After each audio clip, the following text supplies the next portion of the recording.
S1 এর মধ্যে কি বলছে x belongs to a y belongs to a, আর একটা সমীকরণ দেওয়া আছে y মাইনাস x ইকুয়াল কত 2, আর এখানে বলা আছে a ইকুয়াল -2 -1 0 1, আর b এর মান হচ্ছে -1 0 3। তাহলে x এর মানগুলো থাকবে a সেটের মধ্যে আর y এর মানগুলো থাকবে a সেটের মধ্যে, ঠিক আছে। এখানে তারপর এখানে তৃতীয় অপশনের জন্য বি সেটটা আমাদের লাগবে। তাহলে আমাদের প্রথম প্রশ্ন বলছে অন্য এটি ডোমেন হবে -1 -2, ঠিক আছে। তাহলে আগে আমাদের অন্য এটি বের করতে হবে। তো অন্য এটি বের করার জন্য y minus x equal to এই সমীকরণটাকে একটু আমাদের y এর সমীকরণ হিসেবে মানে y এর মান বের করতে হবে, ঠিক আছে। তাহলে আমরা লিখতে পারি y মাইনাস x ইকুয়াল কত 2, এখান থেকে যদি লিখতে পারি y ইকুয়াল কত 2 + x, ঠিক আছে কিনা। তাহলে শর্টকাটে আমরা একটা চার্ট তৈরি করে ফেলি। আমরা জানি অন্য বের করার জন্য একটা চার্ট তৈরি করে ফেলতে হয়। তো উপরটাকে x, নিচেটাকে আমরা y বলতে পারি। তাহলে x এর মানটা কার মান হবে, এর মান হবে নাকি। তাহলে এর মান হচ্ছে -2 -1 0 1, তাই -2 -1 0 1, ঠিক আছে কিনা।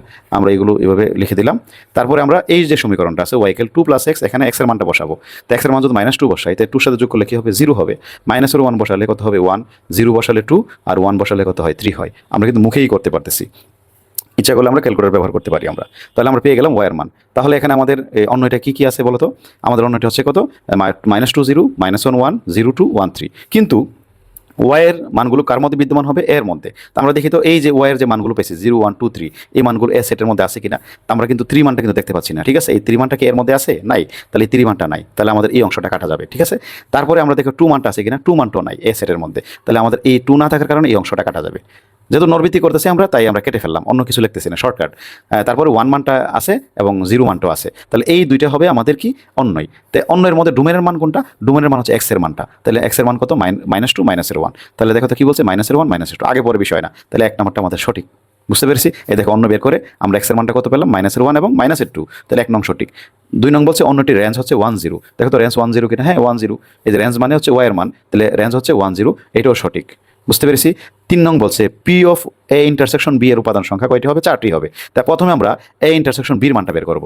তো এ ইন্টারসেকশন বি, তাহলে এর মান কত, -2 -1, তারপর হচ্ছে 0 1 নাকি, আর বির মানটা কত, -1 0 হচ্ছে 3, এ হচ্ছে বির মান। তাহলে যেহেতু আমরা ইন্টারসেকশন করবো, তাহলে কমন মান নিতে হবে। তাই কমন মানের মধ্যে কারা কারা আছে, -1 আছে আর হচ্ছে কি 0 আছে, ঠিক আছে। এই দুইটা মান, তাহলে -1 আর হচ্ছে 0। তাহলে এই দুইটা যদি আমরা এখন পাওয়ার সেট করি, পি মানে পাওয়ার সেট, তাহলে উপাদান সংখ্যা বলছে 4টি হবে পাওয়ার সেটের। তাহলে এটা শর্টকাট মেথডটা কি, আমরা জানি পাওয়ার সেটের উপাদান সংখ্যা কি হয়, 2 দিয়ে আমাদের যতটি উপাদান 2 এর পাওয়ার তত। তাহলে যেহেতু উপাদান 2টি, তাহলে 2 এর পাওয়ার 2 দাও, তাহলে কত পাই আমরা, 4 পাই। তাহলে বোঝা গেল কত হবে, আমাদের উপাদান সংখ্যা 4টি হবে। মনে রাখবে তো, উপাদান 3টি হলে 2 এর পাওয়ার 3, উপাদান 4টি হলে 2 এর পাওয়ার 4। এভাবে তুমি সরাসরি উপাদান সংখ্যাটা বের করতে পারবা। যেহেতু আমাদের উপাদান 2টা, তাহলে 2 এর পাওয়ার 2, তাহলে আমরা পেলাম কত 4, তাহলে এটাও সঠিক। তার মধ্যে 3 নং সঠিক।